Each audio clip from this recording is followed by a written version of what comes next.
তোমার মন্ত্রী যখন যায় সামনে 10টা গাড়ি, পিছনে 10টা গাড়ি, ডানে বামে 10টা। দেখো না কয়েকজন থাকে আবার এইভাবে ছেলুট মারে, মানে ওই মন্ত্রীরই কি নাই, নিরাপত্তা নাই। অথচ যেদিন এই দেশে ইসলামের রাষ্ট্র কায়েম হবে, নারী চলবে রাস্তায়, তার সতীত্ব কেউ নষ্ট করতে পারবে না। যেদিন এই দেশে ইসলামের বিচার ব্যবস্থা কায়েম হবে, কারো সম্পদ চুরি হবে না, কারো সম্পদ আত্মসাৎ হবে না, কেউ মাদকে আসক্ত হবে না, কারো স্ত্রী ধর্ষণ হবে না, কারো মেয়ে ধর্ষণ হবে না, কারো সম্পদ চুরি হবে না। যেদিন ইসলামের চিত্র সমাজে ফুটে উঠবে, যেদিন ওমরের মতো শাসক এই দেশে কায়েম হবে, ওমর এত বড় পরেজগার তাকওয়াশীল শাসক ওমর রাদিয়াল্লাহু আনহু, তিনি রাতের আধারে তার রাজ্য ঘুরে ঘুরে সাধারণ মানুষকে দেখেন যে কে কোন বিপদে আছে, কে কোন বিপদে আছে। একদিন দেখছেন যে একটা তাঁবুর ভিতর থেকে কান্নার আওয়াজ তাঁবুর ভিতর থেকে আসছে। তো কেন কাঁদে ওমর রাদিয়াল্লাহু আনহু জিজ্ঞাসা করছেন। তখন বুড়িমা বলছে যে ছেলে মেয়ে কাঁদে, ছেলে মেয়ে কাঁদে ক্ষুধার জ্বালায়। তো আপনার ওই পাত্রের ভিতরে কি? বুড়িমা পাত্র রান্না করছে, পাত্রের ভিতরে আগুন জ্বালিয়ে। তখন ওমর রাদিয়াল্লাহু আনহুকে বলছেন যে এর ভিতরে গোস্ত রান্না হচ্ছে। আসলে তো গোস্ত নয়, কয়েকটা পাথর দিয়ে নাড়া দিচ্ছি আর বাচ্চাদেরকে সান্ত্বনা দিচ্ছি। এইভাবে সান্ত্বনা দিতে দিতে ঘুমিয়ে যাবে। ওমর রাদিয়াল্লাহু আনহু বলছেন, আমার এই কথা শুনে পায়ের তলা থেকে যেন মাটি খসে পড়ছে। তিনি দৌড় দিয়ে চলে গেলেন বাইতুল মাল ফান্ডে, গিয়ে কর্মচারীকে বলছেন আটা রেডি করো, খাদ্য রেডি করো, আমার কাঁধে উঠিয়ে দাও। ওমর রাদিয়াল্লাহু আনহু মানে অর্ধ পৃথিবীর খলিফা, অর্ধ পৃথিবীর প্রেসিডেন্ট, তার নাম কি? ওমর। তিনি ঘরে ঘরে বাড়িতে বাড়িতে দুঃখী মানুষের খবর নিচ্ছেন। আর তোমার নেতা ওই যে ভোটের মধ্যে এসেছে, আর খবর পাওয়া যায় না। তুমি তোমার এই ইউনিটের একজন ওই মেম্বারের কাছে যাবে, 1 মাস দৌড়াতে হয়, 2টা জুতা ক্ষয় করতে হয়। নির্ধারিত সংক্ষিপ্ত সময় আমরা আলোচনা করব ইসলাম সার্বজনীন বিধান, জীবন বিধান। ইসলাম সার্বজনীন জীবন বিধান, এটা একটি বিষয়। এই বিষয়ে কয়েল আছে নাকি? কয়েল বন্ধ করে দেন দেখি। ভাই কোথায় গেল?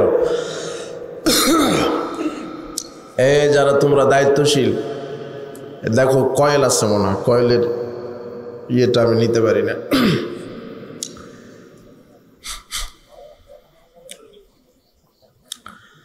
ইসলাম সার্বজনীন জীবন বিধান, এটা একটি বিষয়।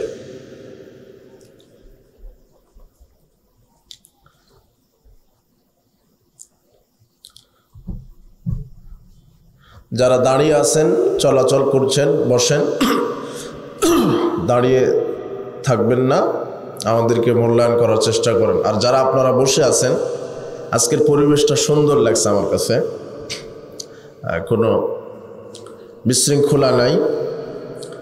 তো যারা বসে আছেন একটু মনোযোগী হবেন, এবং আমরা যেটা বোঝানোর চেষ্টা করব সেটা বোঝার চেষ্টা করবেন। তো মনোযোগী যদি না থাকে তাহলে তো বুঝতে পারবেন না। এই জন্য মনোযোগের সাথে আমাদের কথা মূল্যায়ন করার চেষ্টা করবেন। আল্লাহ সুবহানাহু ওয়া তাআলার নিকটে দোয়া করি, আল্লাহ তুমি আজকের ইসলামী সম্মেলন আমাদের জন্য তুমি কবুল করে নাও, নাজাতের উসিলা হিসেবে কবুল করে নাও। যত নারী পুরুষ আজকের ইসলামী সম্মেলনে এসেছে, আল্লাহ তুমি তাদের বিগত পাপ সমূহ ক্ষমা করে দাও, আমাদেরকে পূর্ণ ঈমান নিয়ে কবরে যাওয়ার তৌফিক দান করো, আমিন। ইসলাম সার্বজনীন জীবন বিধান, এটা হলো একটা বিষয়। তো ইসলাম সার্বজনীন জীবন বিধান, এই বিষয়ে আমরা জানার চেষ্টা করব। সার্বজনীন মানে জন্ম থেকে মৃত্যু পর্যন্ত মানুষের যত কার্যকলাপ হবে, মানুষ যেটা পৃথিবীতে করবে, সেটা হলো ইসলামী বিধানে তাকে করতে হবে। আর এটা আল্লাহ বলেও দিয়েছেন, আল্লাহ সেই বিধানটি দিয়ে দিয়েছেন। আল্লাহর পক্ষ থেকে মনোনীত নির্বাচিত দিন হলো কি? ইসলাম। এই কথা আল্লাহ বলছেন, ইন্নাদ-দীনা ইনদাল্লাহিল ইসলাম, আল্লাহর পক্ষ থেকে মনোনীত দিন হলো ইসলাম। আল্লাহ বলছেন, এটা সূরা ইমরানের 19 আয়াত, সূরা ইমরান 85 আয়াত আল্লাহ বলছেন, ওয়ামা ইয়াবতাগি গায়রাল ইসলামি দীনান ফালা ইউকবালা মিনহু ওয়া হুয়া ফিল আখিরাতি মিনাল খাসিরিন। এই ইসলামকে বাদ দিয়ে যারা অন্য কোনো দিন, মতবাদ, মানব রচিত কোনো মতবাদ, কোনো দিন, কোনো নীতি, কোনো আদর্শ মেনে চলবে, তারা জাহান্নামে চলে যাবে। এটা আল্লাহ বলছেন এই কথা। ইসলাম ব্যতীত যদি মানুষ অন্য কোনো দিন, অন্য কোনো বিধান, অন্য কোনো মতবাদ যদি মেনে চলে, তাহলে সে বিচার মাঠে কোথায় যাবে? জাহান্নাম। তাহলে আল্লাহর পক্ষ থেকে নির্বাচিত মনোনীত দিন, তার নাম কি? ইসলাম। আর ইসলামকে বাদ দিয়ে যদি আপনি অন্য কিছু মানেন, তাহলে পরিণাম কি? জাহান্নাম। এটাও দুটা সূরাতে আল্লাহ, একটা সূরাতে দুটা আয়াতে বলে দিলেন। এরপরে সূরা বাকারার 208 আয়াতে বলছেন, ইয়া আইয়ুহাল্লাযীনা আমানু উদখুলু ফিস-সিলমি কাফা, হে বিশ্বাসীগণ, তোমরা ইসলামের ভিতরে প্রবেশ করো পরিপূর্ণভাবে। কিভাবে? পরিপূর্ণভাবে, পরিপূর্ণভাবে ঢুকতে হবে। আবু হুরায়রা রাদিয়াল্লাহু আনহু বলছেন, রাসূল সাল্লাল্লাহু আলাইহি ওয়াসাল্লাম বলেছেন, ওয়াল্লাযী নাফসু মুহাম্মাদিন বিয়াদিহি, সেই সত্তার কসম করে বলছি যার হাতে আমার আত্মা রয়েছে, লা ইয়াসমাউ বিহাযিহিল উম্মতি ইয়াহুদিয়ুন ওয়ালা নাসরানিয়ুন, আমি মুহাম্মদ সাল্লাল্লাহু আলাইহি ওয়াসাল্লাম যেই জীবন বিধান আল্লাহর পক্ষ থেকে নিয়ে এসেছি, সে ইহুদি হোক, খ্রিস্টান হোক, হিন্দু হোক, বৌদ্ধ হোক, যার নাম মানুষ, যে আমার আল্লাহর পক্ষ থেকে আমি যে বিধানটা নিয়ে এসেছি এটা শোনার পরে সুম্মা ইয়ামুত, মারা গেছে, ওয়ালাম ইউমিন বিল্লাযী, অথচ আল্লাহ যেটা নাজিল করেছেন তার উপরে বিশ্বাস করেনি, ইল্লা কানা মিন আসহাবিন নার, সে বিচার মাঠে জাহান্নামে চলে যাবে। ইসলাম সার্বজনীন, সব মানুষের জন্য। ইসলামকে সবাইকে মেনে নিতে হবে, সে ইহুদি হোক, খ্রিস্টান হোক, বৌদ্ধ হোক, হিন্দু হোক, মুসলিম তো বটেই, কিন্তু আপনি যে সমাজে নামধারী মুসলিম, তাহলে যার নাম মানুষ, তাকে আল্লাহর পক্ষ থেকে মনোনীত নির্বাচিত যেই দিন, সেটা না মানা পর্যন্ত বিচারের মাঠে কেউ জান্নাতে যেতে পারবে না। এখন ইসলামকে আপনি কোথায় মানবেন? বলা হচ্ছে ইসলাম সার্বজনীন, তার মানে সব জায়গাতে কি মানতে হবে? ইসলাম মানতে হবে। শোনেন, একটু ধৈর্য ধরে বসেন, আমি কিন্তু ওভাবে বক্তব্য দিব না, ওয়াজ করব যে আপনি কানবেন, হাসবেন, এগুলা না। আমি কিছু বোঝাতে বসেছি, আপনারা একটু কষ্ট করে বোঝার চেষ্টা করেন, না হলে জীবনটা বৃথা হয়ে যাবে বিচারের মাঠে। ইসলামকে আপনি কোথায় মানবেন? বলা হচ্ছে ইসলাম সার্বজনীন জীবন বিধান, সব মানুষের জন্য প্রযোজ্য, এবং সব ক্ষেত্রে ইসলাম মেনে চলতে হবে। এমন কোনো জায়গা নাই যে মানুষ সেই জায়গাতে পরিচালনা করবে অথচ আল্লাহ সেখানে বিধান দেননি, এরকম একটা ক্ষেত্র আপনি আল্লাহকে বা মানুষকে দেখাতে পারবেন না। আপনি যা কিছু করতে চাচ্ছেন সেখানে আল্লাহর বিধান দেওয়া আছে। কি দেওয়া আছে? বিধান দেওয়া আছে। কিন্তু আমরা ইসলাম বলতে শুধু মনে করেছি মসজিদে সালাত আদায় করা, রমাদানে সিয়াম পালন করা, সামর্থ্য থাকলে হজ করা, যাকাত দেওয়া, তাসবিহ তাহলিল করা, কোরআন মাজিদ তেলাওয়াত করা, শুধু এর ভিতরেই ইসলামকে সীমাবদ্ধ রেখেছি। কিন্তু ইসলাম তো শুধু মসজিদ, মাদ্রাসা, হজ, যাকাত, তাহাজ্জুদে সীমাবদ্ধ নয়। ইসলাম হচ্ছে সার্বজনীন। আপনাকে মানুষ হিসেবে যা কিছু করতে হবে, মানুষ ইসলামকে দুই ভাগে ভাগ করে ফেলেছে। আসলে ইসলাম দুই ভাগে বিভক্ত নয়, মানুষের জীবনকে দুই ভাগে ভাগ করেছে। কেউ বলছে বৈষয়িক, কেউ বলছে ধর্মীয় জীবন, বৈষয়িক জীবন। আসলে মানুষের জীবন বলতেই একটা। ধর্মীয় জীবনে আল্লাহকে মানতে হবে, বৈষয়িক জীবনও কাকে মানতে হবে? আল্লাহকে। কিন্তু আমাদের সমাজে অধিকাংশ মানুষ শুধু যারা ইসলাম মানে শুধু ধর্মীয় জীবনে মানে, কিন্তু বৈষয়িক জীবনে তারা সর্বক্ষেত্রে ইসলাম মানে না। এবং অধিকাংশ মানুষের আকীদা এটা হয়ে গেছে যে ইসলাম মানে শুধু আমাকে মানতে হবে মসজিদে, আমি 5 ওয়াক্ত সালাত আদায় করি, আমি একজন মুসলিম, আমি তাহাজ্জুদ পড়ি, আমি একজন মুসলিম, আমি রমাদানের সিয়াম রাখি, আমি একজন মুসলিম। না, শুধু মসজিদে 5 ওয়াক্ত সালাত আদায় করা, রমাদানের সিয়াম পালন করা আর হজের সময় গিয়ে হজ করে আসা, এটা শুধু ইসলাম নয়। ইসলাম কি? ইসলাম হচ্ছে পরিপূর্ণ জীবন বিধান। মানুষ জন্ম থেকে মৃত্যু পর্যন্ত যা কিছু করবে সেখানে ইসলাম মেনে চলতে হবে। এই জন্য ইসলাম। মানুষ জন্ম থেকে মৃত্যু পর্যন্ত কি করে? আপনার ছেলে আজকে জন্মগ্রহণ করলো, তখন আল্লাহ বলছেন যেদিন জন্মগ্রহণ করবে, শুনতেছেন আমার কথা না? আচ্ছা, যেদিন জন্মগ্রহণ করবে সেদিন কি করো? কোনো মুরব্বীর কাছে যাও, তাকওয়াশীল পরহেজগার আলেম মানুষের কাছে গিয়ে একটু খেজুর বা কোনো মিষ্টি জাতীয় কিছু চিবিয়ে পরহেজগার ব্যক্তির মুখের লালাটা বাচ্চার মুখে বিসমিল্লাহ বলে দিয়ে নাও। এটাকে বলা হয় তাহনিক। আরবিতে কি বলে? তাহনিক করে নাও। এবং যেন সেই পরহেজগার ব্যক্তি তার জন্য দোয়া করে, বারাকাল্লাহু লাক, বারাকাল্লাহু ফি আলাইকা ওয়া মালিক, এইভাবে যেন দোয়া করে। তাহলে জন্মগ্রহণ করার সাথে সাথে আল্লাহ বিধান দিয়ে দিলেন এই তাহানিক করো। এটা কি বিধান না? আচ্ছা, এরপরে নাম রাখতে পারেন, ওই দিনেই নাম রাখতে পারেন, আল্লাহর বিধান। এরপরে 7ম দিনের দিনে আসবে, আল্লাহ বলছেন আকিকা করো। 7ম দিনের দিনে আকিকা করো। ছেলে সন্তান হলে 2টা, মেয়ে সন্তান হলে 1টি। সামর্থ্য যদি কম থাকে তাহলে ছেলে হলে ছেলের পক্ষ থেকে 1টি দিলেও হবে। এটা আল্লাহর একটা বিধান। 7ম দিনের দিন আর কি করো? মাথা মুন্ডন করে দাও। মাথা মুন্ডন করে মাথায় জাফরানের রং দিয়ে মাখিয়ে দাও। চুলকে ওজন করো, চুলের ওজন পরিমাণ রূপা অথবা রূপার পরিমাণ যেই মূল্য টাকা সাদগা করে দাও। জন্মের দিন থেকে নিয়ে বিধান শুরু একটা মানুষের উপরে। কার বিধান শুরু? আল্লাহ। এরপরে বড় হচ্ছে, তাকে বিবাহ দাও। বিবাহতে আল্লাহর বিধান। 7 বছর হলে তাকে সালাতের কথা বলো। মৌরু আওলাদাকুম বিসসালাত ওয়া হুম আবনাউ 7 সিনিন। 7 বছর হলে পিতামাতাকে আল্লাহ বলছেন, পিতাকে বলছেন, হে পিতা, তুমি তোমার ছেলে মেয়েকে সালাতের কথা বলো, নির্দেশ দাও, আদেশ করো। যখন কয় বছর?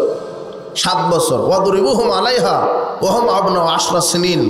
এরপরে তোমার সন্তানকে মারপিট দিয়ে প্রহার করে সালাত আদায় করো যখন তার বয়স 10 বছর। তাহলে একজন মুসলিম 10 বছর থেকে সালাত আদায় করবে, তার উপরে ফরজ। এটা হলো আল্লাহর বিধান। এছাড়া তো আরো কত বিধান আছে মানুষের জীবনে। কি বিধান? ঘুমাবেন তো আল্লাহ বলছেন ডান কাতে ঘুমাও আর বলো আল্লাহুম্মা বিসমিকা আমুতু ওয়া আহইয়া। ঘুম থেকে উঠবেন, আল্লাহ বলছেন এই দোয়া বলো, আলহামদুলিল্লাহিল্লাযী আহইয়ানা বাদা মা আমাতানা ওয়া ইলাইহিন নুশুর। ঘুম থেকে উঠে জুতা পায়ে দিবেন। জুতা পায়ে দিবেন না? জুতা পায়ে দিবেন। আল্লাহ বলছেন ডান পা আগে ঢুকে দাও, বিসমিল্লাহ বলো। খোলার সময়তে বাম পা আগে খুলো, ডান পা। জুতা যে পায়ে দিবেন এটাতেও কার বিধান আছে? আল্লাহর। এখন ঘুম থেকে ওঠার পর তো টয়লেটে যেতে হয়, তাই কি না? আল্লাহ বলছেন বিসমিল্লাহ আল্লাহুম্মা ইন্নী আউযু বিকা মিনাল খুবুসি ওয়াল খাবাইস। এই দোয়া বলো, তারপরে প্রবেশ করো। বাইর হবে, বাইর হওয়ার পরে বলো গুফরানাকা। তো কার বিধান? আপনি পোশাক গায়ে দিবেন, আল্লাহ বলছেন আগে ডান হাতলটা আগে ঢুকে দাও। ডান হাতল, বাম হাত নয়। অধিকাংশ মানুষ পোশাক গায়ে দেয়, বাম হাতের হাতলটা আগে ঢুকে দেয়, তাই না? কিন্তু ডান দিক থেকে শুরু।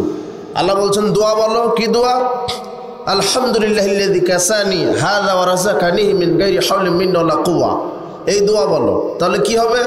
পোশাক গায়ে দেওয়ার সময় যদি এই দোয়া বলতে পারো, গুফরা লাহু মা তাকাদ্দামা মিন যামবিহি, তোমার বিগত সব পাপ ক্ষমা করে দেব। এখন আপনি খাবেন, ভাত খাবেন বা যেই খাবেন আল্লাহ বলছেন ডান হাতে খাও। কোন হাতে? পাশ থেকে খাও, বিসমিল্লাহ বলো। খাওয়ার শেষে আলহামদুলিল্লাহিল্লাযী আত'আমানি হাযা ওয়া রাযাকানি মিন গায়রি হাওলিন মিন্নি ওয়ালা কুওয়া। এটা তো একই ফজিলত। রাসূল সাল্লাল্লাহু আলাইহি ওয়াসাল্লাম বলছেন কেউ যদি খাওয়া শেষে এই দোয়া বলতে পারে আল্লাহ তার বিগত সব পাপ ক্ষমা করে দিবেন। তাহলে এগুলি বিধান। আপনি স্ত্রীর কাছে যাবেন, বিবাহ তো করলেন আল্লাহর বিধান। আল্লাহ বলছেন আগে খুতবা হবে, আগে খুতবা হবে বিবাহের পূর্বে।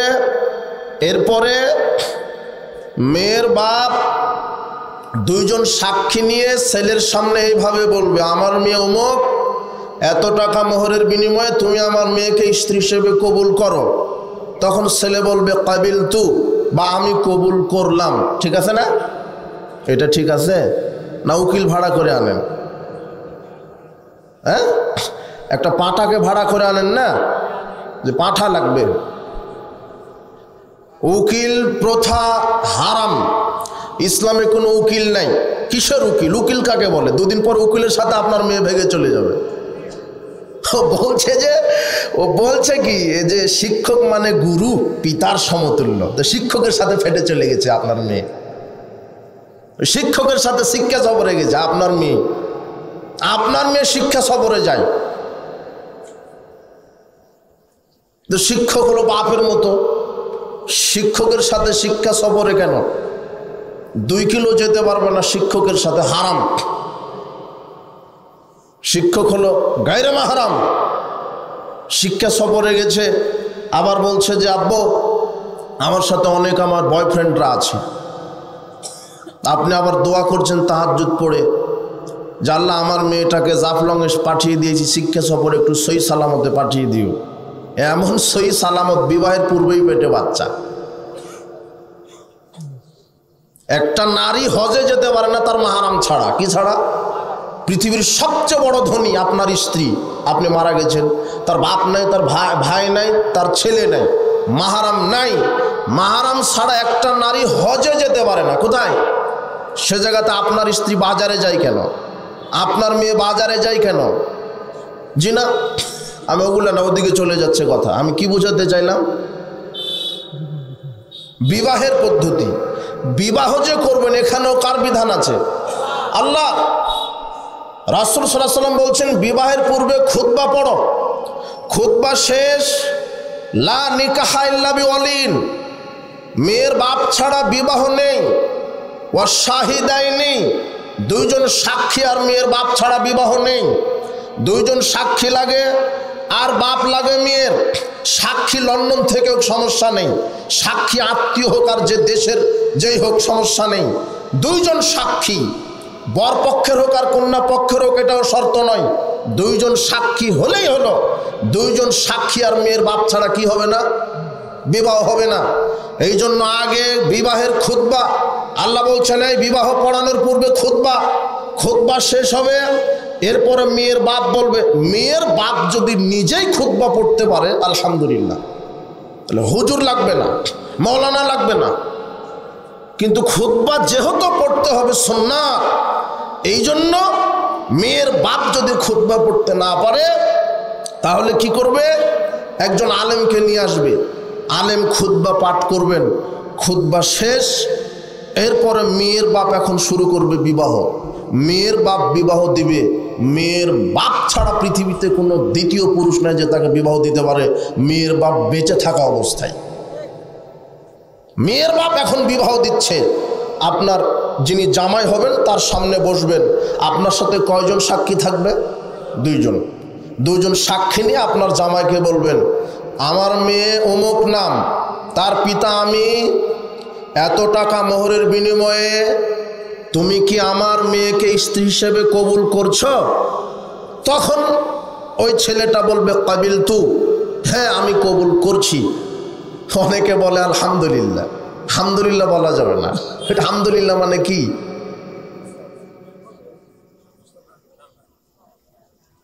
হাদিস আসছে কাবিলতু মানে আমি কবুল করলাম, এটাই বলতে হবে। আরবিতে না পারলে বাংলাতে বলবে কি? আমি কবুল করলাম। এই যে একবার বললেই বিবাহ হয়ে গেল, 3বার বলা ভালো। কিন্তু এই বলাটা বলবে কে? যদি মেয়ের পিতা অশিক্ষিত হয়, বলতে পারছে না, পাশ থেকে আর একজন শিখিয়ে দিবে, কিন্তু মুখ দিয়ে বলবে কে? মেয়ের বাবাই।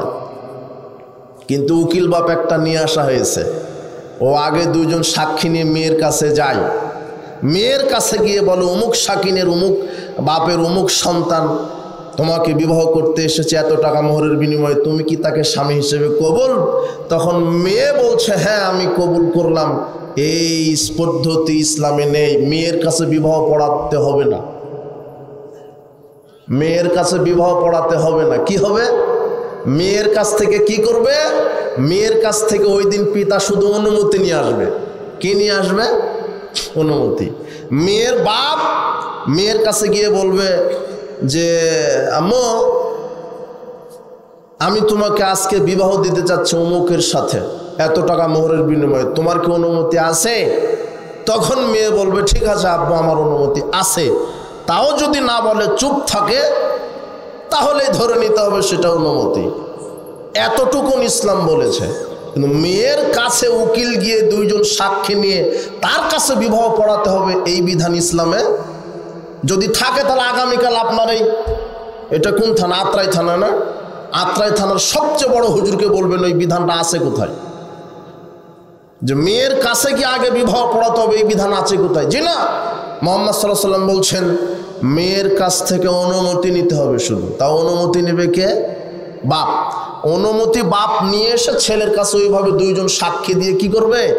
বিবাহ পড়াবে। এটা হলো ইসলামের বিধান। তো বিবাহ করবেন সেখানে কার বিধান? আল্লাহর বিধান। স্ত্রীর কাছে যাবেন, বিবাহ করেছেন স্ত্রীর কাছে যাবেন, আল্লাহ বলছেন এই দোয়া পড়ে নাও, বিসমিল্লাহ আল্লাহুম্মা জান্নিবনা শাইতান ওয়া জান্নিবিশ শাইতানা মা রাযাকতানা, গেলেন, এটাও বিধান। তাহলে সব কিছুই করলেন আল্লাহর বিধানে। কার বিধানে? আল্লাহর বিধান। আবার একটু রিপিট করি ওখান থেকে, খাইলেন কার বিধানে? ঘুমালেন কার বিধানে? আর কি করলেন? পোশাক গায়ে দিলেন কার বিধানে?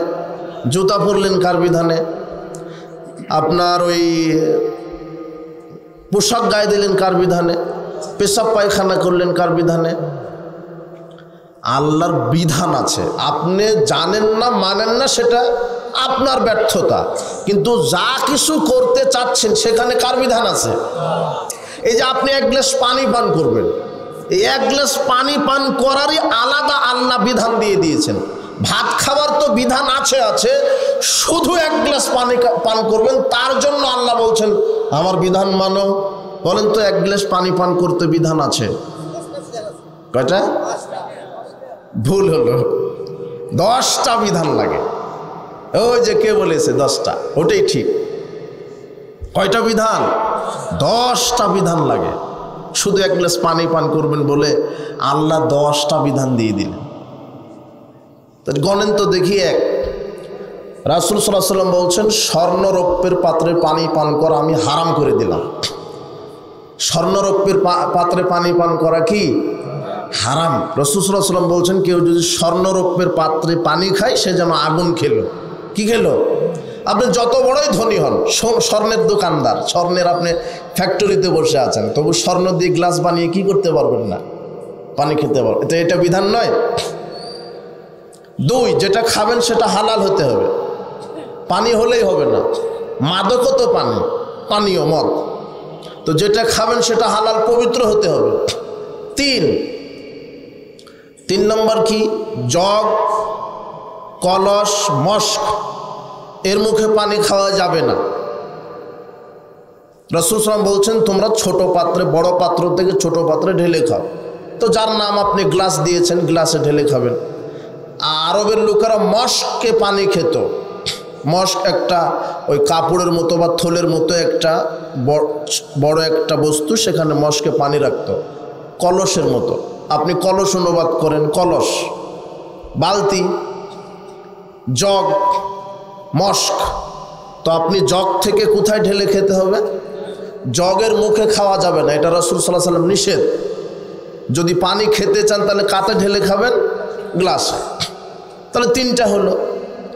4 নম্বর ডান হাতে ধরতে হবে। 4 নম্বর কি? ডান হাতে ধরলেন। 5 নম্বর বসলেন, 6 নম্বর বিধান বিসমিল্লাহ বললেন, 7 নম্বর বিধান 3 শ্বাস, 8 নম্বর বিধান গ্লাসে ফু দেওয়া যাবে না। কি দেওয়া যাবে না? ফু দেওয়া যাবে না। নাহা রাসূলুল্লাহ সাল্লাল্লাহু আলাইহি ওয়াসাল্লাম আইয়ুনফাকা ফিহি, রাসূল বলছেন তোমরা গ্লাসে পানিতে ফু দিও না, গরম হোক আর ঠান্ডা হোক। ভাতে তোমরা ফু দিও না, গরম হোক আর ঠান্ডা হোক। কি দেওয়া যাবে না? ফু দেওয়া যাবে না। আপনি গ্লাসে ফু দিতে পারবেন না, পানিতে ফু দিতে পারবেন না। এখন বিজ্ঞান বলছে না যে মানুষ যেটা ছাড়ে নাক দিয়ে মুখ দিয়ে, এটা হলো কার্বন ডাই অক্সাইড, আর যেটা মানুষ নেয় সেটা হলো অক্সিজেন। তো কার্বন ডাই অক্সাইড তো বিষ, এটা আপনার খাদ্যে পানিতে মিশে যাবে না। দেখেন রাসূল সাল্লাল্লাহু আলাইহি ওয়াসাল্লাম এটা আগেই বলে দিয়েছেন যে তোমরা খাদ্যে পানিতে ফু দিও না। 9 নম্বর, যদি পাত্রে মাছি পড়ে, গ্লাসে যদি মাছি পড়ে, তাহলে কি গ্লাসের পানি ফেলে দিবেন? তাই না? ফেলে দিবেন না। রাসূল সাল্লাল্লাহু আলাইহি ওয়াসাল্লাম বলছেন যদি গ্লাসে মাছি পড়ে তাহলে মাছিটা ডুবিয়ে দাও, কেননা মাছির এক ডানাতে থাকে বিষ আর এক ডানাতে থাকে ঔষধ। কাজে মাছিটা ডুবিয়ে মাছি ফেলে দিয়ে ওই গ্লাসের পানি কি করবেন? খেয়ে নেবেন। আর 10 নম্বর কি বলেন? আলহামদুলিল্লাহ, 1 গ্লাস পানি পান করবেন, তাই আল্লাহ কয়টা বিধান দিলেন? ওটা আমার গবেষণায় 10টা পাওয়া গেছে, আরও যদি গবেষণা হয় আরও থাকতে পারে, কথা বুঝে নিব না। 10টা বিধান লাগে। তাহলে আবার এখন দেখেন ইসলাম সার্বজনীন। ইসলাম কি? সার্বজনীন জীবন বিধান। মানুষ যা কিছু করতে চাচ্ছে সেখানে আল্লাহ ইসলামের বিধান দিয়েছেন। খেতে হবে আল্লাহর বিধানে, পান করতে হবে আল্লাহর বিধানে, ঘুমাতে হয় আল্লাহর বিধানে, পোশাক গায়ে দিতে হয় আল্লাহর বিধানে, টয়লেটে যেতে হয় আল্লাহর বিধানে, বিবাহ করতে হয় আল্লাহর বিধানে, জুতা স্যান্ডেল পায়ে দিতে হয় আল্লাহর বিধানে। সব জায়গাতে বিধান। সালাত আদায় করলেন আল্লাহর বিধানে। সালাত কার বিধানে আদায় করেন? আল্লাহ। আল্লাহ বলছেন দাঁড়াও সালাতের জন্য, আগে নিয়ত করো। অজু তো আছে একবার, অজু করার পরে সালাতের জন্য নিয়ত করো। তাকবীর তাহরিমা দাও, হাত বাঁধো, সূরা ফাতিহা পড়ো, রুকু করো, রুকু থেকে উঠো, সেজদা করো, তাশাহুদ পড়ো, সালাম ফিরাও। কার বিধান? হজ করতে গেছেন, হজের বিধান আল্লাহ দিয়েছেন। এহরাম বেঁধে নাও মিকাত থেকে, কাবা ঘরে ঢুকো, 7টা তওয়াফ দাও, 2 রাকাত আগে মাকাম ইব্রাহিমের পাশে সালাত আদায় করো, জমজমের পানি পান করো, সাফা মারওয়া সাই করো, আরাফায় যাও, মুজদালিফায় যাও, মিনায় যাও, কুরবানি করো, মাথা মুন্ডন করো, শয়তানকে পাথর নিক্ষেপ করো। কার বিধানে করলেন? তাহাজ্জুদ পড়েন কার বিধানে? সিয়াম রাখেন কার বিধানে? সব ক্ষেত্রে আল্লাহর বিধান। সব ক্ষেত্রে আল্লাহর বিধান আছে। বলেন তো আপনার স্রষ্টাকে? আল্লাহ। আকাশ এবং জমিনের স্রষ্টাকে?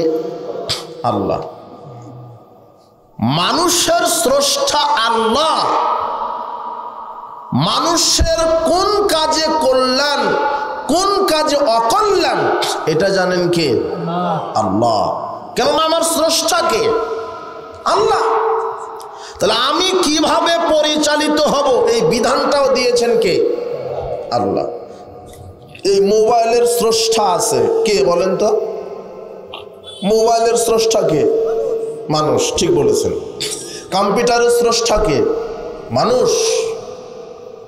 এই মোবাইল যিনি সৃষ্টি করেছেন, যেদিন সৃষ্টি করেছেন ওই দিনই এই মোবাইলটা কিভাবে পরিচালনা করতে হবে তার ব্যাপারে একটা কিতাব লিখেছেন। জানেন? পাননি? আপনি মোবাইল কিনতে গেলেই দেখবেন এরকম একটা খাপের ভিতরে কি থাকে? মোবাইল থাকে। হ্যাঁ, মোবাইল থাকে না এরকম একটা খাপের ভিতরে? খাপটাও যখন খুলবেন দেখবেন যে উপরে চার্জার আছে, ইয়ারফোন আছে, মোবাইল আছে, সব শেষে দেখবেন যে একটা কিতাব আছে, ছোট একটা কিতাব থাকে না? কিতাব মানে বই, বুঝেননি? বই থাকে তো। প্রত্যেকটা মোবাইলের সাথে কি আছে? মোবাইল আছে। কি আছে? বই আছে। ওই বইটা লিখেছে কে? যে ওই মোবাইলের কি স্রষ্টা, ওই মোবাইলের যে স্রষ্টা তিনি লিখেছেন। বলেন তো বইটা কেন লিখেছেন? হ্যাঁ, ওই মোবাইলটা কিভাবে চালাতে হবে, তাই না? অন কিভাবে, অফ কিভাবে, ডাটা কানেকশন কিভাবে, কিভাবে কি করতে হবে, সব সিস্টেম, সব বিধান ওই কিতাবে লিখে দিয়েছেন। তো আমাদের স্রষ্টাকে, তো আল্লাহ একটা কিতাব দিয়েছেন আমাদের চলার জন্য। সেই কিতাবের নাম কি? আল কোরআন। আর একটা কি? হাদিস। দুইটা কিতাব। কয়টা? একটা নয়। শুধু কোরআন মানলে হবে না। এখন উপমহাদেশে কিছু আছে আহলে কোরআন, শুধু কোরআন মানে। রাসূল সাল্লাল্লাহু আলাইহি ওয়াসাল্লাম বলছেন, আবু দাউদের 4604 নম্বর হাদিস, তিনি বলছেন, আলা ইন্নী উতিতুল কিতাব ওয়া মিসলাহু মাআহু। শোনো এই সাহাবীগণ, সাবধান থাকো, আমাকে আল্লাহ কোরআন তো দিয়েছেন, তার সাথে আরেকটা কিতাব দিয়েছেন, সেটা হলো হাদিস। আলা, মনে রাখো, ইউশিকু রাজুলান আলা শাবআনি আলা আরাকাতিহি। শেষ জামানায় কিছু ভদ্রলোক বের হবে, আলিশান ধনিক শ্রেণীর মানুষ বের হবে, যারা তাদের চেয়ারে হেলান দিয়ে বসে বলবে, আলাইকুম বিহাদাল কোরআন, শুধু কোরআন মানলেই হবে। ফামা ওয়াজাদতুম ফিহি হালালিন ফাহিল্লুহু, কোরআনে যেটা হালাল পাবে শুধু সেটা মানো। ওয়ামা ওয়াজাদতুম ফিহি হারামিন ফাহাররিমুহু, কোরআনে যা হারাম পাবে শুধু সেই হারাম মানো। কোরআনে হালাল হারাম যতটুক পাবে শুধু সেটা মানো। কোরআন মানলেই হবে। মুহাম্মদ সাল্লাল্লাহু আলাইহি ওয়াসাল্লাম বলছেন, আমি সাবধান করে দিলাম, আমি কোরআন পেয়েছি, কোরআনের সাথে আরেকটা কিতাব পেয়েছি, কোরআনের সাথে হাদিস মানতে হবে। আপনি কোরআন কিভাবে মানবেন হাদিস ছাড়া? আরে কোরআনের ব্যাখ্যাটাই তো হাদিস। কোরআনে বলছে সালাত আদায় করো, কিভাবে সালাত আদায় করবেন, রুকু, কিয়াম, কুদ, সিজদা, রুকুতে কি বলবেন, সিজদাতে কি বলবেন, কোন সালাত কয় রাকাত, কিভাবে কোন পদ্ধতিতে করবেন, কোরআনে নেই। কোরআনে বলছে সিয়াম রাখো, সিয়াম কখন থেকে শুরু কখন থেকে শেষ, কিভাবে ইফতার, সিয়ামের বিধান।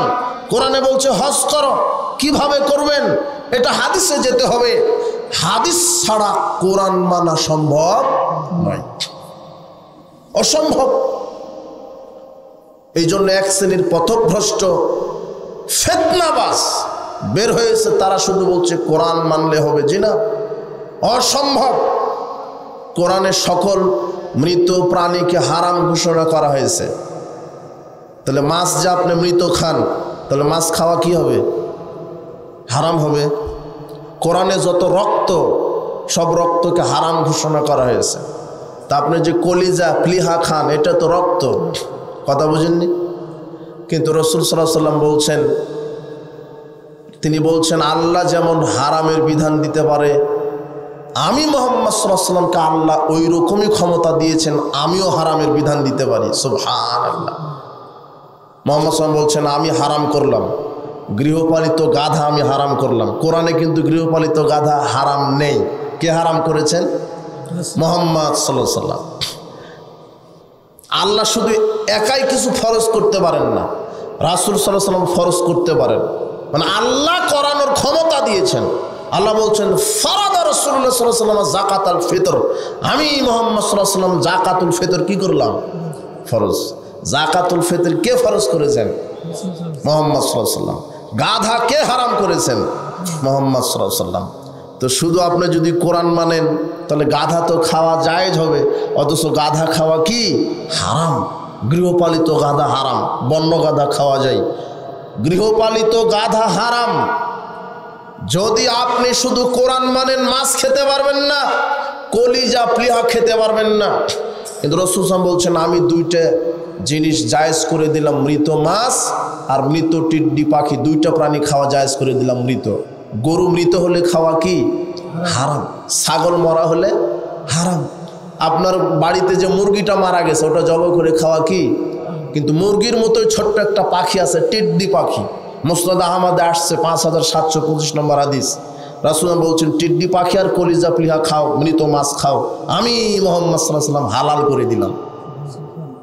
তো শুধু কোরআন মেনে আপনি কিভাবে চলবেন? অনেক কথা এই ব্যাপারে আছে। এখন কথা হলো যে আপনার স্রষ্টাকে আল্লাহ, আপনার ভালো মন্দ কল্যাণ অকল্যাণ কে ভালো বুঝেন? আল্লাহ। মোবাইলের যিনি স্রষ্টা তিনি সংবিধান লিখেছেন মোবাইলকে কিভাবে চালাতে হবে। আমার স্রষ্টা, মানুষের স্রষ্টা আল্লাহ, মানুষ কিভাবে চলবে এর সংবিধান কে দিয়েছেন? আল্লাহ। আর আল্লাহর সংবিধান কোরআন আর হাদিস। তো আপনি কোথায় কোরআন হাদিস মানছেন? সর্বক্ষেত্রে কোরআন সুন্নাহ মেনে চলতে হবে। শুধু ইসলাম মানে সালাত, সিয়াম, হজ, যাকাত এটা নয়। সর্বক্ষেত্রে মানুষের কল্যাণ কিসে, অকল্যাণ কিসে, মানুষের ক্ষতি কিসে, উপকার কিসে, সব কিছু জানেন আল্লাহ। এই জন্য আল্লাহ সব কিছু বিধান দিয়েছেন। আর ইসলামে পরিপূর্ণ ঢুকে যেতে হবে। মানুষ শুধু বুঝেছে ইসলাম মানে সালাত, সিয়াম, হজ, যাকাত। জি না, ইসলাম মানে সার্বজনীন জীবন বিধান। সালাত আল্লাহর বিধানে যদি করেন তাহলে শিক্ষানীতিও কার বিধানে প্রণয়ন করতে হবে? আল্লাহর বিধান। অর্থনীতি কার বিধানে প্রণয়ন করতে হবে? তো বাংলাদেশে যে অর্থনৈতিক সিস্টেম আছে এটা কার বিধানে? মানুষের বিধান। যে ব্যাংক ব্যবস্থাগুলি আছে সুদ ভিত্তিক, বুঝেননি? এই যে বাংলাদেশে যত ব্যাংকিং সিস্টেম কি ভিত্তিক? সুদ ভিত্তিক। চালাই কারা? মুসলমান, দাড়ি টুপি নিয়ে বসে আছে, বুঝেননি? এ শুধু মনে করেছে ইসলাম মানে সালাত আদায় করো। ও ব্যাংকে চাকরি করে, সুদি ব্যাংকে। আজান হলে জামাতেই সালাত আদায় করে, কিন্তু কি খুর? সুদখোর। ও বুঝেছে শুধু ইসলাম মানে সালাত। ইসলাম মানে যে আমাকে অর্থনীতিও কার বিধানে চালাতে হবে? আল্লাহর বিধান। সালাত, সিয়াম আল্লাহর বিধান শুধু নয়, আমি সার্বিক জীবনে যা কিছু করব সেখানে কার বিধান দেওয়া আছে? আল্লাহর বিধান। আপনি সর্বক্ষেত্রে আল্লাহর বিধান মেনে চলেন। কোথায় আপনি মেনে চলছেন সর্বক্ষেত্রে আল্লাহর বিধান? কোথায় মেনে চলছেন? আপনার অর্থনীতি ব্যবস্থা, শিক্ষা ব্যবস্থা, আপনার ব্যবসা নীতি সব মুনাফাখুরি। আচ্ছা, সালাত আদায় করলেন কার বিধানে? আজকে মসজিদে। সিয়াম রাখলেন কার বিধানে? হজ করেন কার বিধানে? যাকাত দেন কার বিধানে? খান, ঘুমান, পেশাব পায়খানা করেন কার বিধানে? রাজনীতি করছেন কার বিধানে? হ্যাঁ, মানুষের না? এই যে রাজনীতি যে করছেন, কেন এখানে রাজনীতি আল্লাহর বিধান নাই? আল্লাহ মনে হয় রাজনীতি বুঝেন না। আর আলেমেরা কেন রাজনীতির কথা বলবে? রাজনীতি বুঝে রাজনীতি করবে কারা? ওই যে উস্তাদ বলে গেল না, রাজনীতি মানে রাজার কি নীতি। তো রাজার নীতি সবচেয়ে শ্রেষ্ঠ নীতি, আইন, সংবিধানের কিতাব কোনটা? কোরআন। আর কোরআনের ধারক বাহক হচ্ছেন আলেম ওলামা। তো আলেম ওলামা রাজনীতি বুঝবে না, তুমি বুঝবা? আলেমেরাই তো বেশি রাজনীতি বুঝবে। কথা বুঝেননি? কোন সুর, লুচ্চা, বদমাশ, হারামখুর, বেনামাজি এরা নেতা হতে পারে? আজকের নেতা কারা? এরাই। অথচ নেতা হবে তো আলেম। নেতা কে হবে? আলেম। আসলে এদেশের মানুষের রক্ত আর স্বভাব, কৃষ্টি, কালচার একেবারে মিশে গেছে এই প্রচলিত ইহুদি খ্রিস্টানের নীতিতে মিশে গেছে। এরা বুঝতেই পারে না ইসলাম সম্পূর্ণ জীবন বিধান। তো আপনি মসজিদে ইমাম নিয়োগ দিবেন, কি নিয়োগ দিবেন? ইমাম। আর ইমাম তো আরবি শব্দ, তাই না? ইমামের বাংলা কি? নেতা। ইমামের বাংলা কি? নেতা। ইংলিশে বলা হয় লিডার। লিডার, ওটা আরবিতে হলো ইমাম, বাংলাতে কি? নেতা। তো ইমাম মসজিদে নিয়োগ দেন, মসজিদে ইমাম নিয়োগ দিচ্ছেন না? তো আপনার ওই মসজিদে ইমাম নিয়োগ দিচ্ছেন, ও কতজনের সালাত আদায় করাবে? মসজিদে কত লোক ধরে? আপনার এলাকায় কত লোক আছে? 500। ও 500 জন লোকের ইমাম না? 500 জন লোকের একজন ইমাম নিয়োগ করেন আপনি, ওর একটা ভাই বানেন। ভাই বানেন না? ভাইবা। আপনি ভাইবা নিচ্ছেন কি?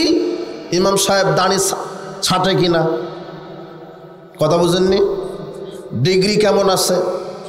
কেরাত কেমন? একটু বলেন যে ইমাম সাহেব দেখি কেরাত একটু করেন দেখি, অমুক সূরা থেকে তেলাওয়াত করেন। আরবি গ্রামারের কোনো দখল আছে নাকি? নাও সরফ জানেন, মিজান মুনসাহিব কতটুকুন জানেন, একটু ধরলেন। এরপরে হারামের সাথে জড়িত কিনা, আপনার বউ পর্দায় থাকে কিনা, এইভাবে কি নিচ্ছেন? ইমামের ভাইবা নিচ্ছেন। ওই ইমাম কতজন লোকের ইমামতি করবে? 500। আর 5000 ধরেন, 5000 লোকের ইমাম, আপনার বিশাল বড় মসজিদ, ও 5000 লোকের ইমামতি করবে।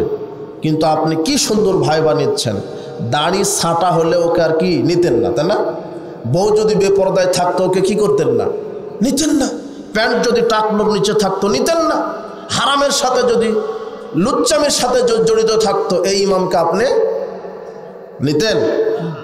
তাহলে আপনি ভাইবা নিয়ে 5000 লোকের ইমাম নিয়োগ দিচ্ছেন। ভাইবা নিয়ে 5000 লোকের ইমামতি করবে। কিন্তু নির্বাচন যখন আসে তখন এমপি নির্বাচিত হয়, হয় না? কতজন লোকের? 100, 200। হ্যাঁ, আচ্ছা তোমারটা নিলাম, কত লক্ষ? 5 লক্ষ লোকের নেতা হবে, তাই না? আপনি নেতা করবেন 5 লক্ষ লোকের। তো একদিনও কি বিবেচনা করেছেন যে ওর দাড়ি আছে কিনা, ও সালাত আদায় করে কিনা, ও লুচ্চামি করে কিনা, ও মদ খায় কিনা, ওর বউ পর্দায় থাকে কিনা? কোনোদিন দেখেছেন আপনি? কথা বুঝেননি? আপনি যার ক্যানভাস করে বেড়ান, যার ক্যানভাস করছেন রাত দিন, ওর মুখে নাই দাড়ি, ওর বউ বেটি বেপর্দায় চলে, ও হলো হারামখোর, ও হলো বেনামাজি, তাহলে ওকে আপনি নেতা করলেন কেন? বেনামাজিকে যদি নেতা করেন, ও বাংলাদেশে নামাজ কায়েম করবে কিভাবে? ও তো নিজেই তো বেনামাজি। মদখোর, গাঁজাখোর, ইয়াবাখোর, এই হারামখোরকে যদি আপনি নেতা করেন, তাহলে ও মদ কি নিষিদ্ধ করবে সরকারিভাবে? ও তো নিজেই মদ খায়। কথা বুঝেননি? লুচ্চাকে যদি, ওর যে বউ বেটি বেপর্দায় থাকে, ও কি পর্দার বিধান কায়েম করবে? হ্যাঁ, তো আপনি সুন্দর করে তো আমার সাথে না বলছেন। তো ভোট কেন্দ্রে তো আপনিই তো যান, তো অবাক তো। এখানে আমার বক্তব্যের সাথে মিলেছেন, তো ভোট দিচ্ছেন কাকে? ভোটের ফজিলত আছে। ভোটের কি আছে? ফজিলত আছে ভোটের। এগুলো সবাই বলবে না তো, চাকরিজীবীরা বলবে না, ওদের চাকরি নট হয়ে যাবে। যারা সামাজিকতা বজায় করে রাখে, ওরা, যারা মানুষকে ভয় করার এই কথা বলবে না। ভোটের ফজিলত কি? আপনি যে ভোট দিচ্ছেন, যাকে দিলেন আপনি, ও যদি নেতা হয়, ও যত নারীর সাথে জেনা করবে, যত দুর্নীতি করবে, তার সম পরিমাণ পার্সেন্টেজ আপনার অ্যাকাউন্টে জমা হয়ে যাবে। এটা হলো ভোটের ফজিলত। আর এই প্রচলিত গণতান্ত্রিক সিস্টেমে যে ভোটটা, এটা হলো হারাম। এটা কি? হারাম। এই প্রচলিত গণতান্ত্রিক পদ্ধতিতে ভোটের মাধ্যমে যদি নেতা নির্বাচন হয়, তাহলে সুর, বদমাশ, লুচ্চা, হারামখোর, বেনামাজিরাই সমাজে নেতা হবে। কথা বুঝেছেন? ভালো মানুষ হবে না তো। ভালো মানুষ কিভাবে হবে? এটা ভালো মানুষ, এই যে এই খুঁটিটা ভালো মানুষ, মদিনা বিশ্ববিদ্যালয় থেকে ফারেক হয়ে আসছে, এমপিতে দাঁড়াবে।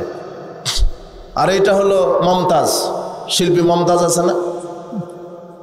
এটা কি মমতাজ, কি ওকে বলে, মমতাজ না, এটা আছে না, বাউল শিল্পী আছে না, এটা দাঁড়ায়।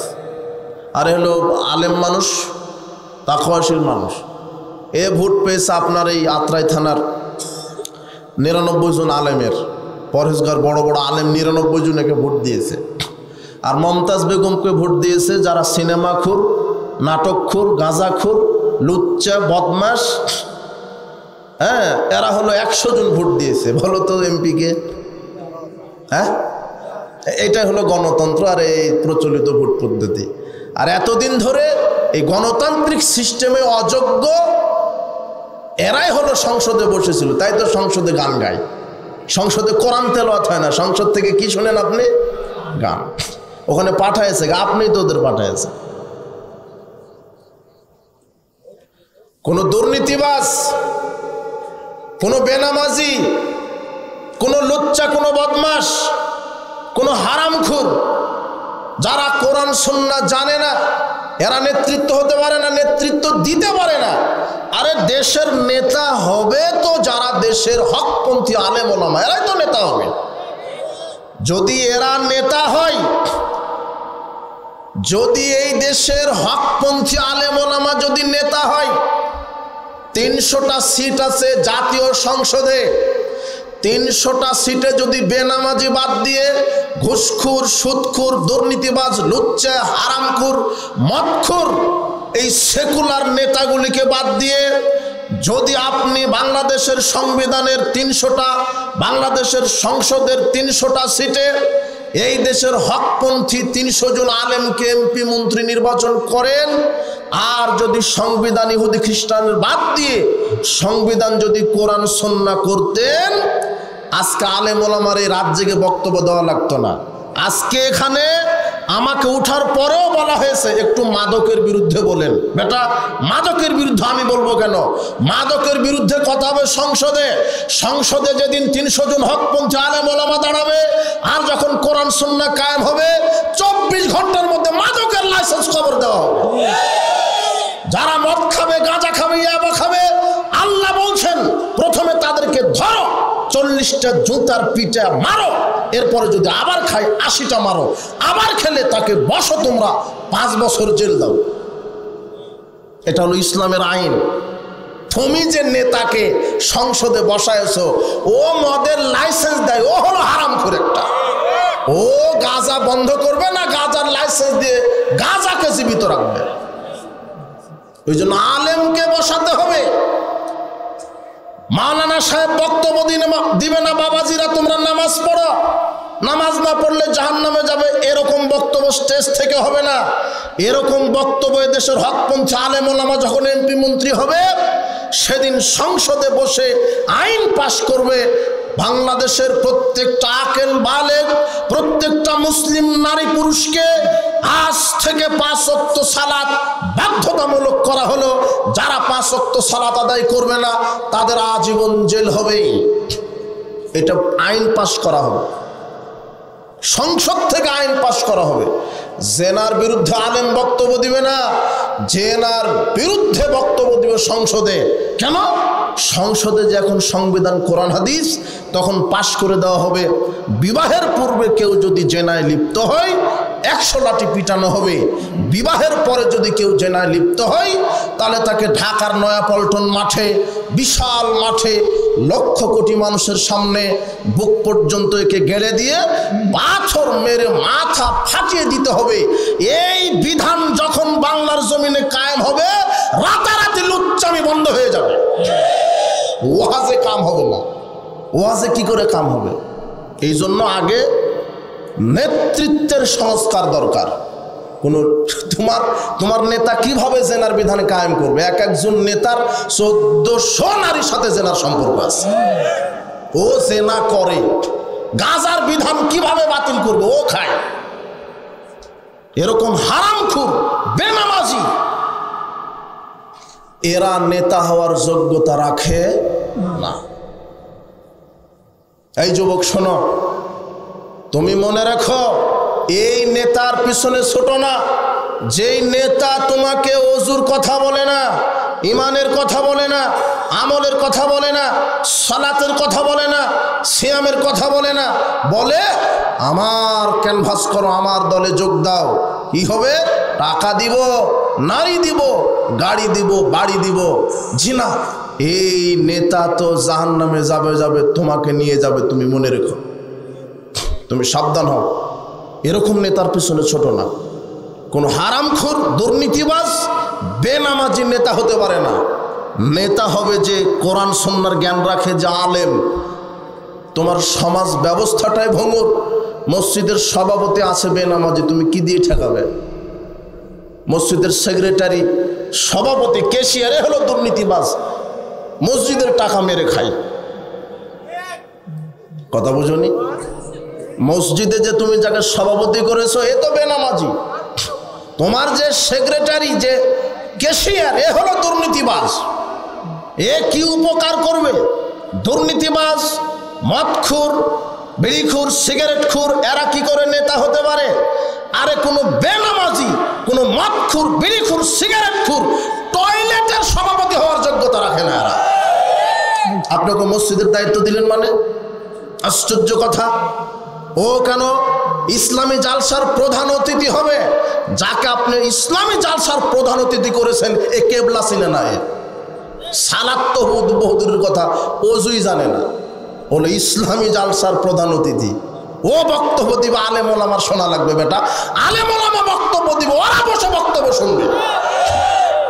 ওর কাছে অনুমতি নেওয়া লাগে যে স্যার একটু অনুমতি দেন, ইসলামী জালসা করব। লজ্জামি করে, কনসেপ্ট করে, নারী নাচায়, এর জন্য অনুমতি লাগে না। তাফসীর করতে অনুমতি লাগে। অযোগ্য মুনাফিক নেতাতে ভরে গেছে বাংলাদেশ। আশ্চর্য কথা। আপনি ঠিক বলছেন মানে? আপনি তো ঠিক বলতে বলিনি। সকালে আপনি 500 টাকা দিয়ে বেনামাজিকে ভোট দিবেন। আপনি বাংলাদেশে কুরবানির সময় যখন আসে, একটা ছাগলের 15 লক্ষ টাকা দাম হয়, আর ভোটের সময় যখন আসে, এই আত্রাবাসীর দাম হয় 500 টাকা। 500 টাকাতে বিক্রি হয়ে এমন হারামখোরকে ভোট দিলেন, ও ওযুই জানে না। এই বেনামাজিকে নেতা বানাবেন মানে? আত্রাই থানার এমপি হবে যে সবচেয়ে বড় আলেম। যখন এই আত্রাই থানায় সবচেয়ে বড় আলেম এমপি হবে, 24 ঘন্টার মধ্যে লুচ্চামি, হারামখোরি, গাঁজাখোরি বন্ধ করে দিবে। তখন আর ওয়াজ করা লাগবে না। যখন আলেম এই দেশের নেতৃত্ব দিবে, সেদিন সালাত কায়েম হবে, পর্দা কায়েম হবে, চুরি বন্ধ হবে। চুরি বন্ধ করবে কি করে তোমার নেতা? তোমার যেই দেশে পিয়ন 400 কোটি টাকার মালিক, এমপির অবস্থা কি? ও চুরির বিধান কায়েম করবে কিভাবে? ওই তোমার এমপির আগে হাত কাটা যাবে। যখন কোরআন কায়েম হবে সংসদে, তখন কার হাত কাটা যাবে? তোমার নেতারই। ও হলো বড় চোর। কে বলেছে ও সন্ত্রাস? এই দেশের সন্ত্রাস পুষে হলো এই দেশের প্রশাসন। আমি বলেছি বাংলাদেশের আইনকে আইনের আওতায় আনতে হবে, ওই সন্ত্রাসকে নয়। কথা বুঝেছেন? এই জন্য নেতৃত্বের সংস্কার দরকার, দলের সংস্কার দরকার। ইসলাম রোগের চিকিৎসা দেয় না। ইসলাম রোগ যে জায়গা থেকে হচ্ছে সেটার চিকিৎসা দেয়। কথা বুঝেননি মনে হয়? রোগটা হচ্ছে কি কারণে, ওটার চিকিৎসা। ইসলাম রোগের চিকিৎসা দেয় না। ইসলাম নেতার পরিবর্তন চায় না, ইসলাম নীতির পরিবর্তন চায়। কিসের? নীতির। আওয়ামী লীগ ক্ষমতায় থাক, শেখ হাসিনার যে ছেলে আছে সজীব ওয়াজেদ জয়, ও থাক ক্ষমতা, ও প্রধানমন্ত্রী। ওই বিএনপির জিয়ার ছেলে তারেক রহমান আছে না, ও প্রধানমন্ত্রী, সমস্যা নেই। দলের নেতার পরিবর্তন ইসলাম চায় না, নীতি। ওই তারেক রহমান দেশের নেতা হবে, দাড়ি ছেড়ে দিবে, টুপি পরবে, আলখাল্লার জুব্বা পরবে, কোরআন হাদিস শিখবে, আর বাংলাদেশের সংসদের 300টা সিটে হকপন্থী আলেম ওলামাকে এমপি মন্ত্রী দিয়ে দিবে, আর সংবিধান করবে কোরআন হাদিস, বাস। আর লাগবে? কথা বুঝেননি মনে হয়? তো আপনি দলের পরিবর্তন, নেতার পরিবর্তন দিয়ে কী করবেন? এই গণতন্ত্র এর সিস্টেম হয়ে গেছে মুদ্রার মতো, এই পিঠ আর ওই পিঠ। ওই যুবকেরা বলছে ফ্যাসিস্ট তাড়িয়েছি, তুমি কিছুই তাড়াও না। আগামীকাল যদি ডক্টর ইউনূস বলে যে এই প্রচলিত গণতান্ত্রিক পদ্ধতিতে ভোটের মাধ্যমে আমি সরকার নির্বাচিত করব, তাহলে একটা ফ্যাসিস্ট গেছে আর একটা ফ্যাসিস্ট এসে বলবে, কথা বুঝেননি? কয়লা ধুলে কি যায় না? মানা যায় না। তোমার গণতন্ত্রের সিস্টেমটা তো এটাই, যেই দেশে একটা চেয়ারম্যান হতে খরচ করা লাগে 1 কোটি। কত কোটি? ও 1 কোটি টাকা খরচ করে চেয়ারম্যান হয় 50 কোটি চুরি করার ধান্দাতে। আমি তো ঠিক বলা সহ্য করি না। আপনি 1000 টাকাতে বিক্রি হন, আর বিক্রি হওয়ার পরে বলে চেয়ারম্যান, কি চেয়ারম্যান পেলাম, রাস্তার কাজ করছে না। ও করবে কি করে? ও তো আপনার ভোট কিনে নিয়েছে, ও টাকা খরচ করা লেগেছে চেয়ারম্যান হতে। এই জন্য রাস্তার যতগুলি অনুদান আসবে ও সব খাবেও। কথা বুঝেননি? ভোট কেন্দ্রে যাবেন না, স্লোগান উঠান।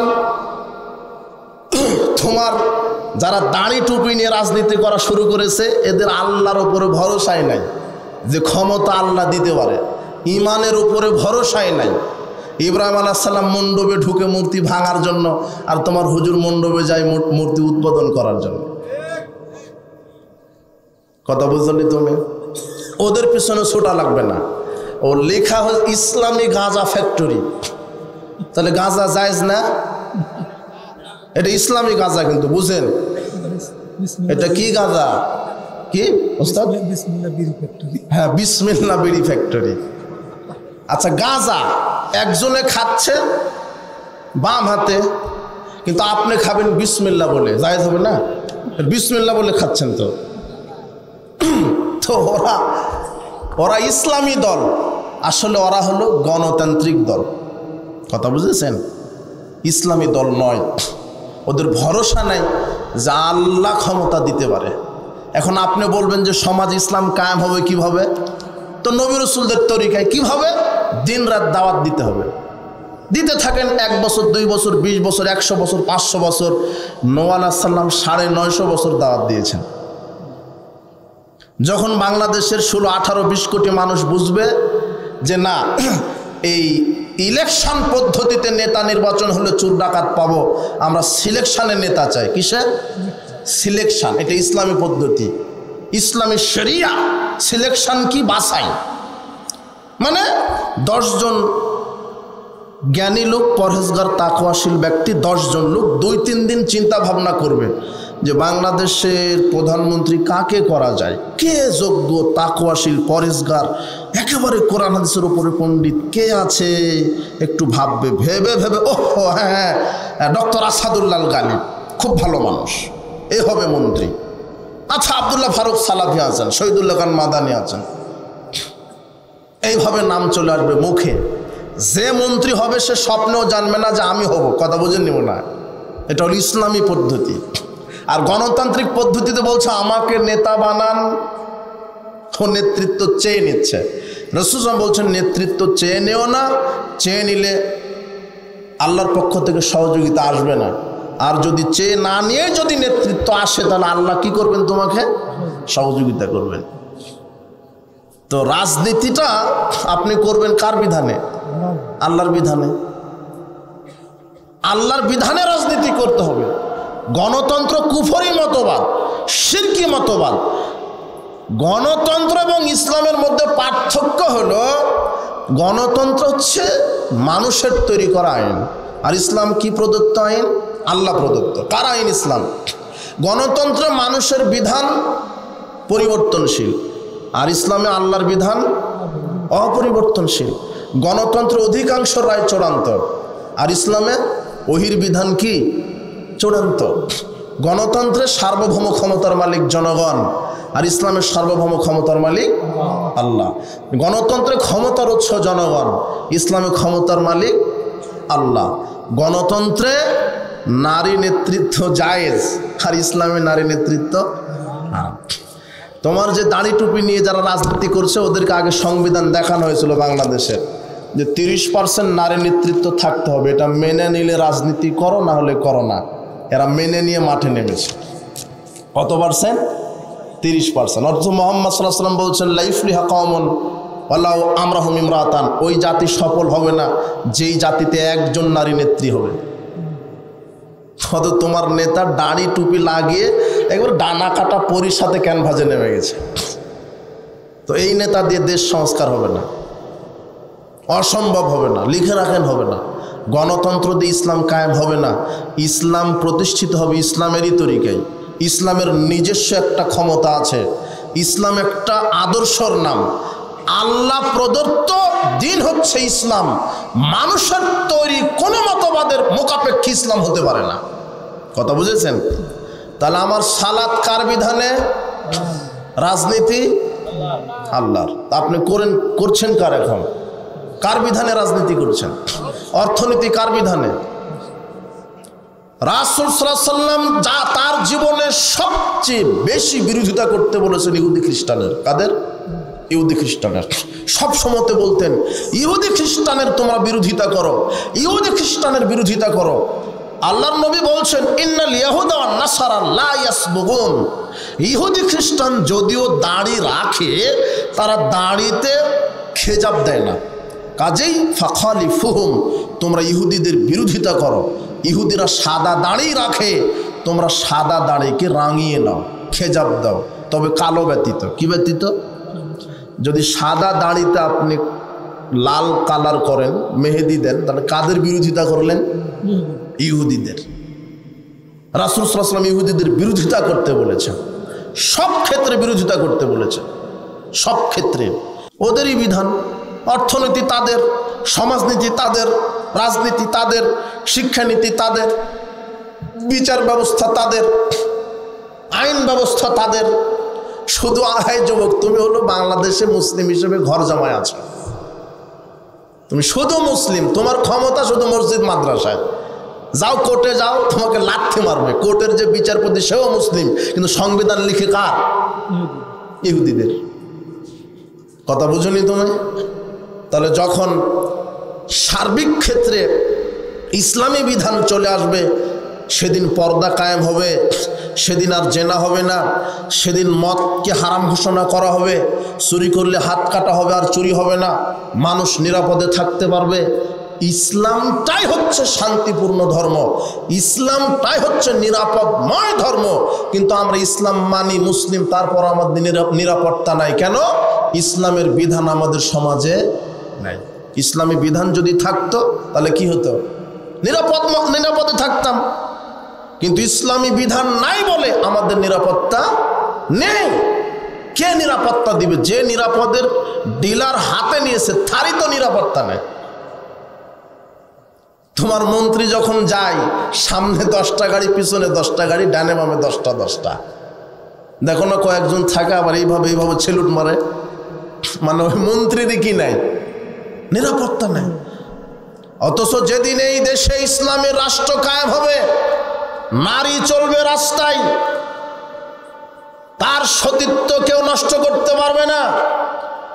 যেদিন এই দেশে ইসলামের বিচার ব্যবস্থা কায়েম হবে, কারো সম্পদ চুরি হবে না, কারো সম্পদ আত্মসাৎ হবে না, কেউ মাদকে আসক্ত হবে না, কারো স্ত্রী ধর্ষণ হবে না, কারো মেয়ে ধর্ষণ হবে না, কারো সম্পদ চুরি হবে না।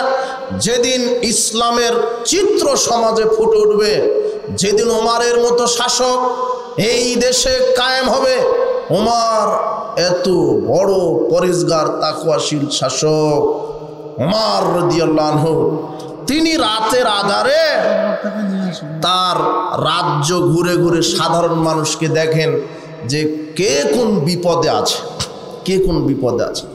একদিন দেখছেন যে একটা তাঁবুর ভিতর থেকে কান্নার আওয়াজ তাঁবুর ভিতর থেকে আসছে। তো কেন কাঁদে? ওমর রাদিয়াল্লাহু আনহু জিজ্ঞাসা করছেন। তখন বুড়িমা বলছে যে ছেলে মেয়ে কাঁদে, ছেলে মেয়ে কাঁদে ক্ষুধার জ্বালায়। তো আপনার ওই পাত্রের ভিতরে কি? বুড়িমা পাত্র রান্না করছে, পাত্রের ভিতরে আগুন জ্বালিয়ে।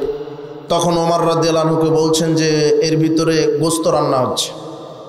আসলে তো গোস্ত নয়, কয়েকটা পাথর দিয়ে নাড়া দিচ্ছি আর বাচ্চাদেরকে সান্ত্বনা দিচ্ছি।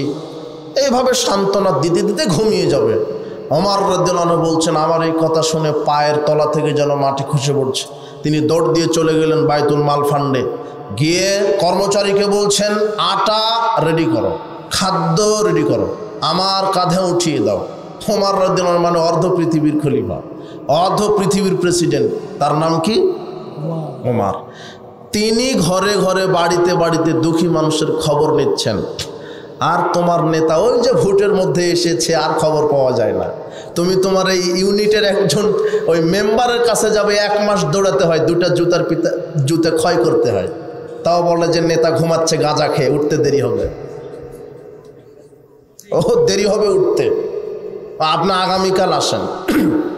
তোমার নেতা ঘুমায় রাত 3টায়, ফজর তো নাই, ওই নেতার কাছে তুমি গেছো, তোমার মেম্বারও ও কি বলা যাবে, ওমর রাদিয়াল্লাহু আনহু নিজে ক্ষুধার্ত মানুষের পাশে দাঁড়িয়েছেন, আটার বস্তা কাঁধে নিয়েছেন, আটার বস্তা কাঁধে নিয়ে বুড়িমার কাছে গিয়ে রুটি তৈরি করে ছেলে মেয়েকে খাইয়ে দিয়ে এসেছেন। যেই ওমর আটার বস্তা কাঁধে নিয়ে ভিক্ষুকের অসহায় মানুষের কাছে আটা দিতে যায়, আর সেই দেশের নেতা, সেই নেতাই সেই দেশ আটার বস্তা চুরি করে, ও বিলি করে আর এ চুরি করে। কথা বুঝেননি মনে হয়? এটা হলো পার্থক্য। আপনি কাকে নেতা করছেন? একজন বিধবার কাট করে দিতে তোমার মেম্বার বলছে 5000 টাকা লাগবে। কথা বুঝেননি? তো লাগবেই তো, ও তো মেম্বার হয়েছে 1 কোটি খরচ করে, তোর লাগবে না? আপনি তো খেয়ে থুয়েছেন ওর টাকা। কথা বুঝেননি? সাবধান। ওমর রাদিয়াল্লাহু আনহু, তার মতো নেতৃত্ব যখন আসবে দেশে, সেদিন মানুষ শান্তি তৃপ্তিতে পাবে। ওমর রাদিয়াল্লাহু আনহু একদিন খুতবা দিচ্ছিলেন মেম্বারে দাঁড়িয়ে, লম্বা ছাটের জুব্বা পরে খুতবা দিচ্ছেন। এখন যারা খুতবা শুনছে মুসল্লি, তারা বলছে যে খুতবা পরে, মানে ঘটনা হলো এর খুতবার কিছুদিন আগে যুদ্ধের তিনি মাল বন্টন করছিলেন, একটা করে চাদর সবাইকে দিচ্ছিলেন, একটা করে চাদর। তো তিনি তার ভাগে একটা পেয়েছেন, তার ছেলেকে একটা দিয়েছেন, সবাই চাদর একটা করে পেয়েছেন।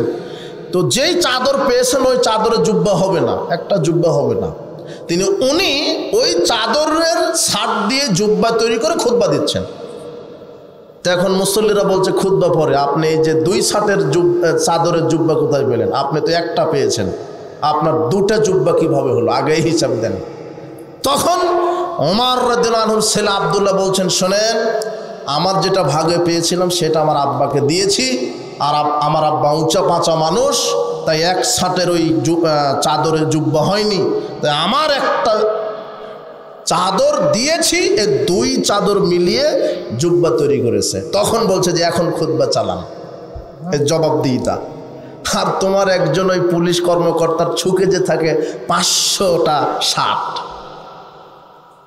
500টা বুরখা, সব চুরি করা টাকা দেয়। সব কি করা টাকা?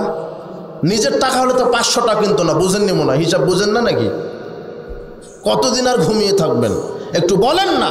যেদিন বাংলার জমিনে প্রত্যেকটা দরজা থেকে আওয়াজ আসবে, সকল বিধান বাতিল করো, ওহির বিধান কায়েম করো, সেদিন রাতারাতি বাংলার জমিন ইসলাম কায়েম হয়ে যাবে ইনশাআল্লাহ। এই ভোট এই ক্যানভাস করে নয়, এই ক্যানভাস এই গণতান্ত্রিক পদ্ধতিতে সুর হারাম করে নেতা হবে। ভালো মানুষ আসবে না তো, কিভাবে ভালো মানুষ আসবে? কথা বুঝেছেন? এই জন্য সাবধান হন। জবাবদিহিমূলক নেতা যখন আসবে বাংলাদেশে, সেদিন ইসলাম শান্তিতে থাকবে মানুষ। আজকে অশান্তি, মানুষের জীবনে নিরাপত্তা নেই, চোর ডাকাত ভরে গেছে, ছিনতাই রাহাজানি ভরে গেছে। কেন? ইসলামী বিধান নাই। এই জন্য সাবধান হয়ে যান। এই প্রচলিত তন্ত্রমন্ত্র আপনি বিশ্বাস করবেন না। সর্বক্ষেত্রে কার বিধান? আল্লাহর বিধান। আগামীতে আমরা দোয়া করি, আল্লাহ বাংলাদেশে এমন অভ্রান্ত সত্য নেতা তুমি পাঠিয়ে দাও, যাতে করে কোরআন এবং সহিহ সুন্নাহর এই আলোয় জাহেলিয়াতের অমানিসা অন্ধকার দূর হয়ে যায়। আল্লাহ তুমি কবুল করো। তাহলে আজকের যে আলোচনা থেকে আমরা কয়েকটা দিক দেখতে পেলাম, যে সার্বিক জীবনে মানতে হবে কি? আল্লাহর বিধান। মসজিদে কার বিধান? সংসদে কার বিধান? আর বর্তমানে মসজিদে কার বিধান আর সংসদে কার বিধান? কথা বুঝেননি? তাহলে মসজিদে যে আল্লাহর বিধান, ওই বিধানটা যদি সংসদেও কায়েম হয়, তাহলে আপনি শান্তিতে থাকবেন। এটা একটা বোঝা গেল।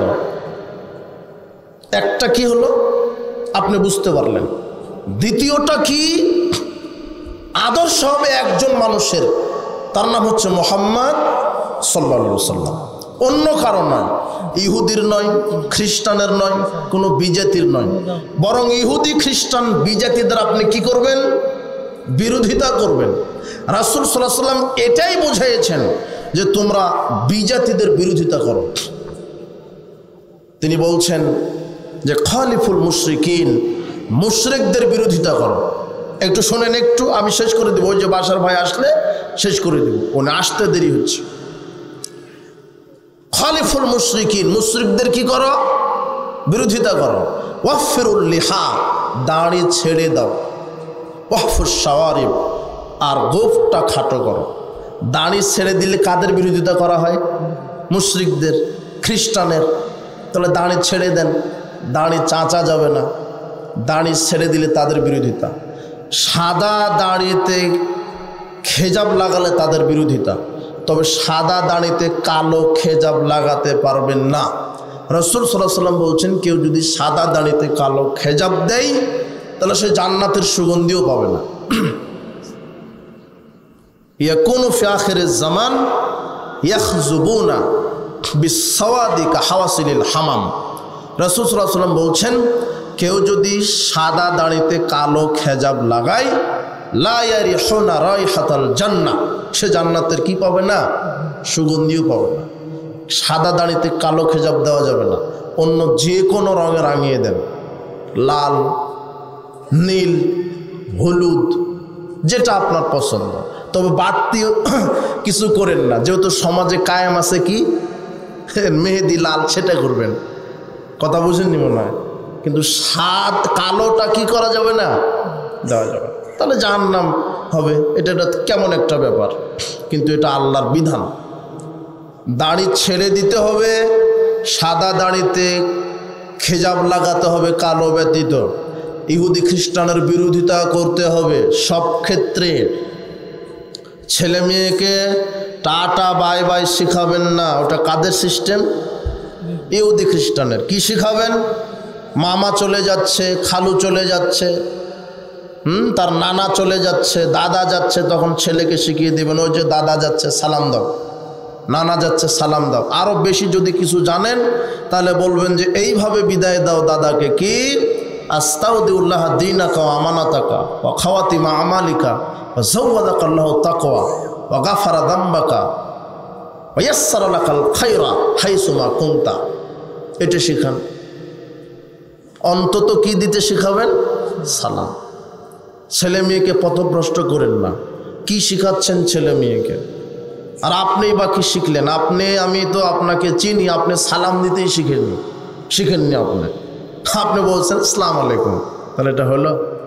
যে আসসালামু আলাইকুম বলছে সে কিন্তু বিসিএস ক্যাডার মানুষ, কিন্তু এখনো কি দিতে শিখেনি? সালাম দিতে শিখেনি। শিখবে কি করে? ওই যে কিন্ডার গার্ডেনে ভর্তি করে দিয়েছেন যে বাচ্চাকে, ওই যে হাফ কেজি, 1 কেজি আদেশের আছে না, কেজি। এখন তো মানে এই কিন্ডার গার্ডেন, কেজি যেগুলো আছে, নার্সারি, এগুলোতে বাচ্চার সাথে মা ফ্রি। মানে 1 ঘন্টা ক্লাস, আধা ঘন্টা বাচ্চাকে দিচ্ছে ক্লাস, আধা ঘন্টা বাচ্চার মায়ের সাথে ক্লাস। বুঝেননি মনে হয় কথা? খারাপ লাগলো নাকি? যান কিন্ডার গার্ডেনে। ও ফজর পড়বে না, ফজরের সময়তে মা উঠতেই চায় না, উঠে একেবারে জাগিয়ে দিল। ওর চাই তোর ব্যাগ, ওর কিতাব বইখানার ওজন বেশি। চলে গেছে কিন্ডার গার্ডেনে, ওখানে ABCD পড়ছে, 1 2 পড়ছে, সব পড়ছে, কিন্তু কি নাই? আলিফ বাতা নাই। তো ওখানে পড়াননি। তো আমি কিন্ডার গার্ডেন, প্লে, নার্সারির বিরোধিতা করছি না, ওগুলো থাক। ইসলাম স্থানের পরিবর্তন চায় না, ওই স্থানে কিসের পরিবর্তন ঘটাতে হবে? নীতির পরিবর্তন। ওই কিন্ডার গার্ডেনেই সিলেবাস হবে কোরআন হাদিসের। কিসের?